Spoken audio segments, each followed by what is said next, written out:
સુરતના એક સામાન્ય વિસ્તારમાં એક નાનું પરંતુ પ્રેમથી ભરેલું ઘર હતું. એ ઘરમાં રહેતી હતી કાવ્યા. તે બહુ જ સંસ્કારી, શાંત અને મહેનતુ સ્વભાવની છોકરી હતી. તેના પિતા એક સામાન્ય સ્કૂલના શિક્ષક હતા અને માતા ઘર સંભાળતી હતી. ઘરમાં પૈસા બહુ નહોતા, પણ સંસ્કાર બહુ હતા. એક દિવસ કાવ્યાના લગ્ન માટે પ્રસ્તાવ આવ્યો. છોકરો હતો મિતેશ.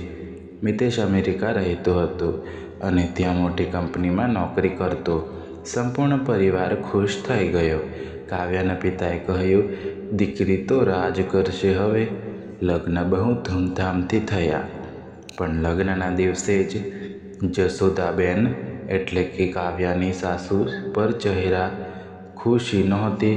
તેમને લાગતું હતું કાવ્ય તેમના સ્ટેટસ પ્રમાણે નથી.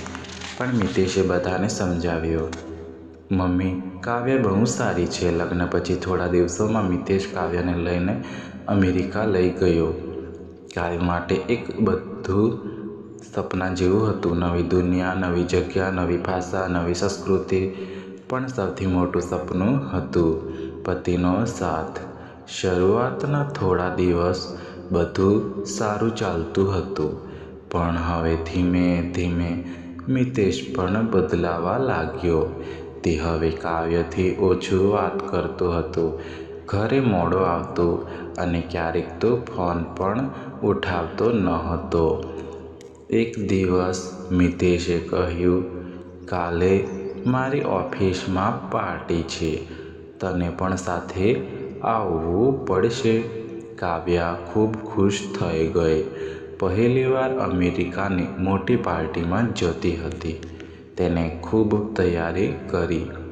સાદી પરંતુ સુંદર સાડી પહેરી મિતેશ સાથે પાર્ટીમાં ગઈ અને પાર્ટીમાં બધા લોકો ઇંગ્લિશમાં વાતો કરતા હતા. કાવ્યા થોડી ગભરાઈ ગઈ, પણ મિતેશ સાથે હતી એટલે વિશ્વાસ હતો. ત્યારે જ મિતેશના બોસ મિસ્ટર એન્ડરસન આવ્યા. તેમણે પૂછ્યું, હુ ઇઝ શી? કાવ્યાએ સ્મિત કર્યું અને મિતેશ તરફ જોયું. તે વિચારતી હતી, મિતેશ ગર્વથી કહેશે, ધીસ ઇઝ માય વાઇફ. પણ અહીંયા મિતેશે જે કહ્યું એ સાંભળીને કાવ્યાના પણ પગ નીચેની જમીન સરકી ગઈ. મિતેશે હસીને કહ્યું, this is my house helper, maid. એ સાંભળીને આસપાસના ઊભેલા બધા લોકો હસવા લાગ્યા. કાવ્યાની આંખોમાં આંસુ આવી ગયા, પણ તેણે કશું કહ્યું નહીં. તે માત્ર મિતેશ તરફ જોઈ રહી. પણ જેણે એકવાર પણ તેની તરફ નજર નહોતી કરી. એ રાત કાવ્યાના જીવનની સૌથી મોટી ચોટ બની. ઘરે આવીને કાવ્યાએ ધીમેથી પૂછ્યું, તમે આવું કેમ કહ્યું? મિતેશે ગુસ્સામાં કહ્યું, કારણ કે તું મારી લાયક જ નથી. આ શબ્દો સાંભળીને કાવ્યા તૂટીને રહી ગઈ. પણ તે રાત્રે કાવ્યાએ એક નિર્ણય લીધો. એક એવો નિર્ણય જે માત્ર તેના જીવનને નહીં, મિતેશના જીવનને પણ બદલી નાખવાનો હતો.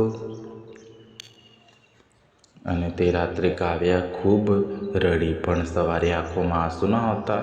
તેની અંદર કંઈક બદલાઈ ગયું. હવે તે પહેલાંની કાવ્યા નહોતી. તે શાંત હતી પરંતુ મજબૂત. તેને પોતાનું અપમાન યાદ હતું અને પતિના શબ્દો ગૂંજતા હતા, તું મારી લાયક નથી. કાવ્યા. આ શબ્દો તેના દિલમાં આગ બન્યા. પણ કાવ્યાએ કહ્યું, કંઈ બોલી નહીં. તે શાંત રહી, બધું સહન કરતી, પણ અંદરથી નિર્ણય લઈ લીધો. હવે એ પોતાને સાબિત કરશે. તે દુનિયાને બતાવી દેશે સત્ય. એક દિવસ બધાને ખબર પડશે કે નોકરાણી નથી. ક્યારેક તે ઘરમાં એકલી બેઠી વિચારતી કે હવે શું કરવું આગળ. તેને પોતાના પિતાના શબ્દો, દીકરી ક્યારેય હાર નહીં માનતી, એવા યાદ આવ્યા. આ શબ્દોએ તેને શક્તિ આપી. તેણે નેહાને ફોન કર્યો. તરત નેહા તેની બાળપણની મિત્ર હતી, જે પહેલાંથી અમેરિકા રહેતી હતી. નેહાએ બધું ધ્યાનથી સાંભળ્યું અને કાવ્યાને મદદ કરવાનું વચન આપ્યું. નેહાએ કહ્યું, તું હિંમત રાખ, હું તને રસ્તો બતાવીશ આગળ. કાવ્યાના દિલમાં આશા જાગી. તે હવે એકલી નહોતી રહી. બીજા દિવસે કાવ્યા બહાર નીકળી. પ્રથમ વખત એકલી બહાર ગઈ. તે ડરી રહી હતી થોડું, પણ અંદરથી વિશ્વાસ મજબૂત હતો. તે નેહાને મળવા પહોંચી ગઈ.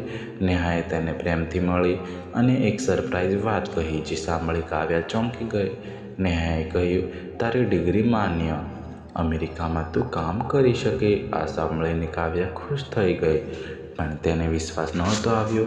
તેને લાગ્યું, શું સાચું હશે? નેહાએ બધું સમજાવ્યું ધીમેથી અને ફોર્મ ભરવાનું શરૂ કર્યું. કાવ્યાના જીવનનો નવો રસ્તો અહીંથી શરૂ થવાનો હતો.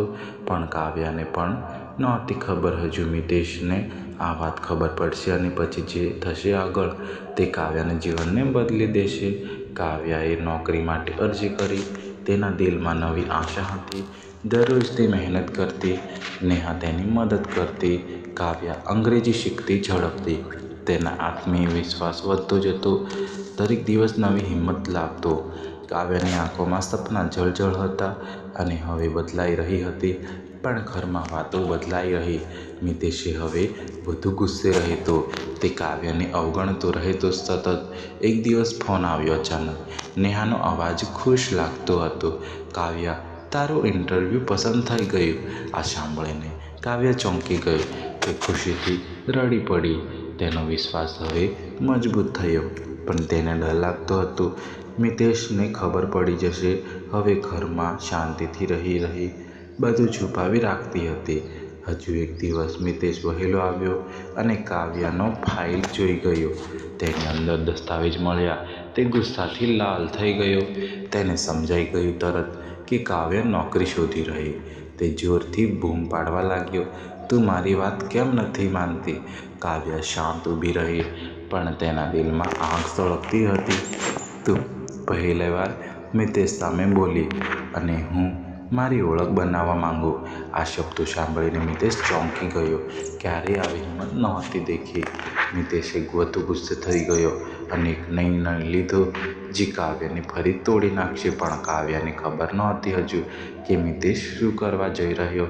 આગળ જે બનવાનું હતું તે હવે બધાને આશ્ચર્યમાં મૂકી દેશે. મિતેશનો ગુસ્સો વધી રહ્યો. તે કાવ્યાને રોકવા માંગતો હતો. તેને પોતાની ઇમેજની ચિંતા. કાવ્યા આગળ વધે તે નહોતું. તેને લાગતું હતું, લોકો શું કહેશે? ઘરમાં વાતાવરણ ભારે બની ગયું. કાવ્યા શાંત રહી, બધું સહન, પણ અંદરથી મજબૂત બનતી રહી. બીજા દિવસે સવારે અચાનક મિતેશે દરવાજો બહારથી બંધ કર્યો. કાવ્યા અંદર એકલી રહી ગઈ. તેને સમજાયું કંઈક ખોટું છે. તે ફોન લેવા દોડી, પણ ફોન ગાયબ હતો. મિતેશે બધું પ્લાન કર્યું હતું. તે કાવ્યાને બહાર જવા રોકતો. કાવ્યાની આંખોમાં આંસુ આવી ગયા, પણ તે હિંમત હારી નહોતી. તેને નેહાની વાત યાદ આવી, હિંમત રાખ, તું જીતી જશે. કાવ્યા ઘરમાં રસ્તો શોધતી રહી. બહાર જવાનો કોઈ રસ્તો નહોતો. તે બારી પાસે જઈ ઊભી રહી અને મદદ માટે વિચારતી રહી. ત્યારે પાડોશી આંટી દેખાઈ ગઈ. કાવ્યાએ ઈશારો કરીને બોલાવી. પાડોશી આંટી નજીક આવી અને સ્થિતિ સમજવાનો પ્રયાસ કર્યો. કાવ્યાએ બધું સમજાવ્યું ધીમેથી. આંટીએ તરત મદદ કરવાનું નક્કી કર્યું. તે મિતેશને ફોન કરવા લાગી, પણ મિતેશે ફોન નહોતો ઉઠાવ્યો. આંટીએ પોલીસને જાણ કરી. થોડી વારમાં પોલીસ આવી પહોંચી. દરવાજો ખોલાવી અંદર પ્રવેશી કર્યો. કાવ્યા હવે બહાર આવી ગઈ અને તેની આંખોમાં હિંમત દેખાતી. મિતેશને આ વાત ખબર પડી. તે વધુ ગુસ્સે થઈ ગયો. તેને લાગ્યું હવે વાત વધી, પણ તેને ખબર નહોતી હજુ કાવ્યા હવે બદલાઈ ગઈ અને હવે પાછી નહીં હટે. અને આ કાવ્ય જેવું કરશે એવું, જે મિતેશને ચોંકાવી નાખશે સંપૂર્ણ. પોલીસ જતાં ઘરમાં શાંતિ છવાઈ, પણ કાવ્યા અંદરથી બદલાઈ ગઈ. તે હવે ડરતી નહોતી બિલકુલ. તેને પોતાનો રસ્તો દેખાતો હતો. નેહાને તેણે ફરી ફોન કર્યો અને નેહા તરત તેની પાસે આવી ગઈ. નેહા તેને પ્રેમથી ગળે લગાવી અને હિંમત રાખવાનું કહ્યું. કાવ્યાએ આખી વાત કહી દીધી. નેહાને ગંભીર નિર્ણય લઈ લીધો. હવે તારે પાછળ નહીં જોવું, કારણ કે આગળ વધવાનું શરૂ કરવું પડશે. કાવ્ય તૈયાર થઈ ગઈ. તે તરત પોતાનો દસ્તાવેજ લઈને નીકળી. નેહા સાથે ઓફિસ પહોંચી ગઈ. ત્યાં ઇન્ટરવ્યૂ હતું આજે. આ કાવ્યા અંદર જઈ શાંતિથી બેઠી. મિસ્ટર એન્ડરસન સામે આવી ગયા. કાવ્યાનું દિલ ધડકતું હતું ઝડપથી, પણ આંખોમાં વિશ્વાસ ઝળહળતું હતું. મિસ્ટર એન્ડરસન પ્રશ્ન પૂછતા રહ્યા. કાવ્યાએ આત્મવિશ્વાસથી જવાબ આપ્યો. તેમણે કાવ્યાની મહેનત ગમી ગઈ અને સ્મિત સાથે નિર્ણય લીધો. કાવ્ય, તારી પસંદગી થઈ ગઈ. આ સાંભળીને કાવ્ય ખુશ થઈ. તેની આંખોમાં ખુશીના આંસુ આવ્યા. તેનો આત્મવિશ્વાસ વધી ગયો. તે તરત નેહાને ગળે લાગી અને ભગવાનનો આભાર માન્યો. પણ કાવ્યને ખબર નહોતી હજુ આ ઓફિસમાં એક મોટું રહસ્ય જોડાયેલું હતું. મિતેશ સાથે સીધું જ જાણીને કાવ્ય ચોંકી જશે અને આગળ જે બનવાનું હતું હવે તે મિતેશના જીવનને હલાવી દેશે સંપૂર્ણ. કાવ્ય નવા ઓફિસમાં પહોંચી ગઈ. તેનો પહેલો દિવસ શરૂ થયો. તે થોડી ગભરાઈ ગઈ રહી હતી, પણ અંદરથી વિશ્વાસ મજબૂત હતો. નેહા તેની સાથે ઊભી હતી. તે દરેક વસ્તુ સમજાવતી રહી. ઓફિસનું વાતાવરણ ખૂબ સુંદર હતું. બધા લોકો કાવ્યને મળતા હતા. કાવ્ય શાંતિથી કામ શીખતી રહી. થોડા સમયમાં બધું સમજાઈ ગયું. મિસ્ટર એન્ડરસન ફરી આવ્યા નજીક અને એક મહત્ત્વની વાત કરી. આ કંપનીમાં ખાસ પ્રોજેક્ટ છે જેમાં તારે કામ કરવું પડશે. કાવ્ય ધ્યાનથી સાંભળતી રહી. તેને આ તક મોટી લાગી, પણ પછી એક નામ સંભળાયું જે સાંભળી તે ચોંકી ગઈ. પ્રોજેક્ટનું નામ હતું મિતેશ. કાવ્ય થોડા સમય માટે શાંત થઈ. તેને વિશ્વાસ નહોતો આવ્યો કે મિતેશ અહીં જોડાયેલો હતો. મિસ્ટર એન્ડરસનને બધું સમજાવ્યું. મિતેશ આ ટીમનો સભ્ય હતો અને તારે તેની સાથે કામ કરવું પડશે હવે રોજ. આ સાંભળીને કાવ્ય વિચારી ગઈ, ભગવાન શું સંકેત આપી રહ્યા? તેને લાગ્યું હવે સમય આવ્યો, સત્ય દુનિયા સામે આવશે. તે ઘરે પાછી આવી શાંતિથી. મિતેશ કંઈ બોલતો નહોતો, પણ તેના ચહેરા પર ચિંતા હતી. તેને અંદાજ આવી ગયો કે કાવ્ય હવે આગળ વધી અને હવે ટકરાવ નજીક આવી ગયો. પણ કાવ્યએ મનમાં નક્કી કર્યું, હવે સત્ય છુપાવશે નહીં અને આગળ જે થવાનું હતું તે મિતેશ માટે મોટો ઝટકો બનશે. આગલા દિવસે ઓફિસમાં શાંતિ હતી. કાવ્ય સમયસર પહોંચી ગઈ. તે પોતાના ડેસ્ક પર બેઠી. દિલમાં થોડી ધડકન વધી, કારણ કે આજે મિતેશ આવવાનો હતો. થોડા સમય પછી દરવાજો ખુલ્યો અને મિતેશ અંદર આવ્યો. નજર સીધી કાવ્ય પર પડી. એક ક્ષણ માટે સમય અટકી ગયો. મિતેશ સંપૂર્ણ આશ્ચર્યમાં પડી ગયો. તેને વિશ્વાસ નહોતો આવ્યો હજુ કે કાવ્ય અહીં કામ કરતી રહેશે. ઓફિસના મોટા લોકો બધું જોતા રહ્યા. મિસ્ટર એન્ડરસન નજીક આવી ગઈ અને બંનેને સાથે કામ સોંપ્યું. હવે બંનેએ એક ટીમ બનાવી.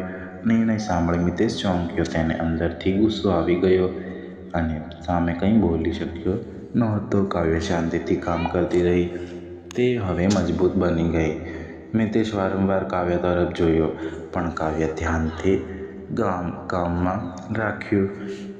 લંચ સમયે મિતેશ નજીક આવ્યો અને ધીમેથી વાત શરૂ કરી. તું અહીં કેમ આવી કાવ્યા? કાવ્યએ શાંતિ જવાબ આપ્યો, મારી ઓળખ બનાવવા માટે. આ સાંભળી મિતેશ ચોંકી ગઈ. પહેલીવાર સમજાયું, કંઈક બદલાયું.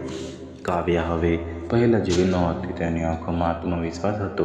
ઓફિસના લોકો ધ્યાનથી જોતા રહ્યા.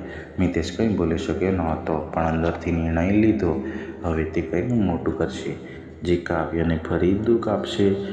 પણ કાવ્યને ખબર નહોતી હજુ કે મિતેશ શું પ્લાન બનાવી રહ્યો. આગળ જે બનવાનું હતું હવે તે આખી ઓફિસને હલાવી દેશે. આગલા દિવસે ફરી ઓફિસમાં ચર્ચા થઈ. બધા લોકો થોડા ચિંતિત લાગતા. કાવ્ય પોતાના કામમાં વ્યસ્ત હતી, પણ વાતાવરણ થોડું બદલાયું હતું. મિતેશ શાંત દેખાતો હતો. અંદર કંઈક ચાલતું હતું. થોડા સમયમાં મિસ્ટર એન્ડરસન આવ્યા અને કાવ્યને રૂમમાં બોલાવી. કાવ્ય અંદર જઈ બેઠી શાંતિથી. ત્યાં થોડા સિનિયર લોકો બેઠા. તેમના ચહેરા ગંભીર લાગતા હતા. કાવ્યને થોડો ડર લાગ્યો. મિસ્ટર એન્ડરસને પ્રશ્ન પૂછ્યો, કાવ્ય, આ ફાઇલ કોણે બનાવી? કાવ્યએ શાંતિથી જવાબ આપ્યો, આ ફાઇલ મેં તૈયાર કરી. પછી એક બીજી ફાઇલ દેખાડાઈ જેમાં મોટી ભૂલ દેખાતી હતી. આ ભૂલથી કંપનીને નુકસાન થવાની શક્યતા ઊભી થઈ ગઈ. કાવ્ય આ વાત સાંભળીને ચોંકી. તેને વિશ્વાસ નહોતો આવ્યો. બિલકુલ તેને ખબર નહોતી કે ખોટું હતું. ભૂલ કરી નહોતી ક્યારેય. પછી એક સત્ય બહાર આવ્યું. આ ફાઇલ તેના નામે મોકલાઈ પણ બનાવનાર કોઈક બીજું હતું. કાવ્યને સમજાયું કંઈક ખોટું છે. તેની નજર મિતેશ તરફ ગઈ. મિતેશ શાંત ઊભો હતો. તેની આંખોમાં ડર હતો. કાવ્યને અંદાજ આવી ગયો બધું પ્લાન કરીને થયું હતું. તેના દિલમાં દુઃખ થયું. ફરી હવે તે શાંત રહી. તેને ખબર હતી સત્ય જીતશે હવે અને એ સત્ય બહાર લાવશે.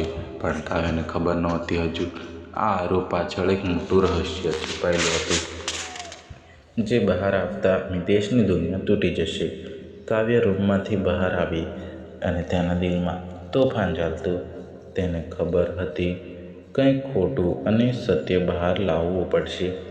તે સીધી પોતાના ડેસ્ક પર ગઈ અને ફાઇલ ફરી તપાસવા લાગી. દરેક લાઈન ધ્યાનથી જોતી રહી. કાવ્યને એક મોટી ભૂલ દેખાઈ, જે તેની સ્ટાઇલ જેવી નહોતી. તેને સમજાયું કોઈ ફેરફાર છે. તરત આઈટી વિભાગમાં પહોંચી મદદ માટે. આઈટી અધિકારીએ તપાસ શરૂ કરી. કાવ્ય શાંતિથી રાહ જોતી રહી. થોડા સમય પછી સત્ય બહાર આવ્યું. ફાઇલમાં ફેરફાર પછી કરવામાં આવ્યો અને મોકલનાર બીજું કોઈ હતું. આ સાંભળીને કાવ્ય ચોંકી. નામ સાંભળી આંખો પહોળી, કારણ કે નામ ઓળખીતું હતું. નામ હતું મિતેશ. હવે વધુ સ્પષ્ટ થઈ ગયું. આરોપ ખોટો લગાવ્યો હતો. કાવ્યના દિલમાં વધુ દુઃખ થતું અને તે નબળી નહોતી. સીધી મિસ્ટર એન્ડરસન પાસે ગઈ. બધા પુરાવા બતાવી દીધા. મિસ્ટર એન્ડરસન ચોંકી ગયા. તરત તેમને સમજાઈ ગયું કે હવે તેઓ તરત મીટિંગ બોલાવી. મિતેશને અંદર બોલાવ્યો. મિતેશ અંદર આવ્યો, ગભરાયેલો. તેની આંખોમાં ડર દેખાતો. હજુ એક સત્ય બાકી, જે કોઈને ખબર નહોતું, જે બહાર આવતા આખી ઓફિસ અને પરિવાર બંને ચોંકી જશે. મીટિંગ રૂમમાં બધા લોકો બેઠા. મિતેશ અંદર આવ્યો, ગભરાયેલો હતો. કાવ્ય શાંતિથી સામે ઊભી હતી રહી. મિસ્ટર એન્ડરસને વાત શરૂ કરી. તેમણે પુરાવા સામે રાખ્યા. સ્પષ્ટ મિતેશ કંઈ બોલી શક્યો નહોતો. તેના ચહેરા પર ડર દેખાતો. બધા લોકો ધ્યાનથી જોતા રહ્યા. થોડા સમય પછી મિતેશ બોલ્યો, હા, આ બધું મેં જ કર્યું હતું. આ શબ્દો સાંભળી બધા ચોંકી ગયા. કાવ્યની આંખોમાં આંસુ આવ્યા, પણ તે શાંત ઊભી રહી. મિસ્ટર એન્ડરસને કારણ પૂછ્યું. તરત મિતેશે ધીમેથી તે સત્ય કહ્યું, મને ડર લાગતો હતો ખૂબ તે કાવ્ય મારી કરતાં આગળ વધશે. મારી ઓળખ નાની બની જશે. આ સાંભળી બધા આશ્ચર્યમાં પડી ગયા. કાવ્યને વિચાર નહોતો આવ્યો હજુ કે આ કારણ માટે આવું કર્યું. મિતેશે માથું નીચે કરી દીધું. પોતાની ભૂલ સમજાઈ ગઈ. હવે આગળ વાત વધી ગઈ અને મિસ્ટર એન્ડરસને નિર્ણય લીધો કે સત્ય છુપાશે નહીં. હવે આ વાત કંપનીમાં જાહેર થઈ અને આગળ શું થશે? હવે મિતેશનું ભવિષ્ય બદલી દેશે. પણ હજુ એક મોટું રહસ્ય પરિવાર સાથે જોડાયેલું બાકી હતું, જે બહાર આવતા કાવ્ય ચોંકી જશે. આખી વાર્તાનો વળાંક બદલાશે. મીટિંગ પછી વાત ઝડપથી ફેલાઈ. કંપનીમાં બધા જાણતા હતા. મિતેશની પ્રતિષ્ઠા નીચે પડી અને ખૂબ શાંત થઈ ગયા. કાવ્ય પોતાના કામમાં વ્યસ્ત રહી, પણ દિલમાં પ્રશ્ન હજુ હતા. સાંજે ઘરે પાછા આવ્યા બંને. ઘરમાં વાતાવરણ ભારે લાગતું. થોડા સમય પછી ફોન આવ્યો. જશોદાબેનનો અવાજ ચિંતિત લાગ્યો. તેમણે તરત વાત કરવાનું શરૂ કર્યું અને મિતેશ થોડો ગભરાઈ ગયો. કાવ્ય પણ ધ્યાનથી સાંભળતી. જશોદાબેને ધીમેથી સત્ય કહ્યું, એક મોટું રહસ્ય વર્ષોથી છુપાયેલું, જે આજે કહેવું જરૂરી બન્યું. મિતેશ વિશે એક સત્ય હતું, જે કોઈને ખબર નહોતી. કાવ્ય ધ્યાનથી સાંભળતી. જશોદાબેને સત્ય કહી દીધું. આખરે મિતેશને અમેરિકા મોકલવા માટે કાવ્યના પિતાએ મદદ કરી હતી. આ વાત સાંભળી બંને ચોંકી ગયા. મિતેશને વિશ્વાસ નહોતો આવ્યો હજુ કે આ સત્ય વર્ષોથી છુપાયું. કાવ્યની આંખોમાં આંસુ આવ્યા અને પોતાના પિતાનો ગર્વ થયો. મિતેશે માથું નીચે કરી બેઠો. તેણે પોતાની ભૂલ સમજાઈ અને સમજાયું કાવ્ય કેટલી મોટી અને તેણે કેટલું અપમાન કર્યું. તે તરત કાવ્ય પાસે આવ્યો અને માફી માંગવાનું કીધું અને માફી માંગી. કાવ્ય હજુ શાંત રહી, કારણ કે નિર્ણય તેનો હતો. તે શું નિર્ણય લેશે હવે? તે આખી વાર્તાનો અંત નક્કી કરશે. ઘરમાં લાંબી શાંતિ છવાઈ ગઈ અને મિતેશ હજુ માથું નીચે રાખ્યું. કાવ્ય શાંતિથી ઊભી રહી. ત્યાં તેના દિલમાં ઘણું ચાલતું હતું. વર્ષોનું અપમાન યાદ આવતું હતું, પણ પિતાનો ચહેરો યાદ આવ્યો, જેમણે હંમેશા હિંમત શીખવી હતી. મિતેશ તેની સામે ઊભો રહ્યો. તેની આંખોમાં પસ્તાવો દેખાતો હતો. મિતેશે ફરી માફી માંગી અને કાવ્ય સાંભળતી રહી. થોડા સમય પછી કાવ્ય બોલી, માફી શબ્દોથી નહીં મળતી, સજા વિશ્વાસ તૂટે તો ફરી મળતો નથી. આ શબ્દો સાંભળીને મિતેશ ચોંકી ગયો. પોતાની ભૂલ સમજાઈ. કાવ્ય શાંત નિર્ણય લઈ લીધો, હવે હું અલગ રહેવા માંગુ. આ સાંભળીને મિતેશ શબ્દ રહી ગયો. તેણે વિરોધ કર્યો નહોતો, કારણ કે ભૂલ પોતાની હતી. કાવ્ય આગળ વધવા તૈયાર થઈ. તે પોતાના નવા ઘરમાં રહી ગઈ. નેહા તેની સાથે ઊભી રહી. ઓફિસમાં તેની ઓળખ વધી ગઈ. મિસ્ટર એન્ડરસન ખૂબ ખુશ થઈ ગયા. કાવ્યને મોટી જવાબદારી આપી. તેની મહેનત રંગ લાવી અને બધા લોકો તેની પ્રશંસા કરતા. કાવ્ય હવે મજબૂત બની ગઈ. એક દિવસ કંપનીમાં મોટો કાર્યક્રમ. બધા કર્મચારીઓ હાજર રહ્યા. સ્ટેજ પર કાવ્યને બોલાવાઈ ગઈ અને તેને સન્માન આપવામાં આવ્યું. સફળતા માટે તાળીઓ પડી. એ સમયે મિતેશ પણ હાજર હતો. તે દૂરથી બધું જોઈ રહ્યો હતો. તેની આંખોમાં ગર્વ દેખાતું હતું અને પોતાની ભૂલનો પસ્તાવો થયો. કાર્યક્રમ પછી મિતેશ આગળ આવ્યો. તે શાંતિથી કહ્યું, હું એક વાત કાવ્ય, તું સાચી હતી. હંમેશા મારે તારી કદર કરવી હતી. કાવ્યએ સ્મિત સાથે જવાબ આપ્યો, સન્માન વગર સંબંધ રહેતા નથી, પણ હું તને માફ કરી દીધો. આ શબ્દ સાંભળીને મિતેશ રડી પડ્યો. તેના દિલમાં ભારે હળવો થયો. કાવ્ય આગળ વધી ગઈ જીવનમાં અને તે પોતાની બધી જીવનમાં પોતાની ઓળખ બની ગઈ. જેને નોકરાણી કહેવામાં આવી હતી, તે આજે બધાની પ્રેરણા બની અને બધાને સમજાઈ ગયું, સત્ય, સન્માન સૌથી મોટું ધન હોય છે.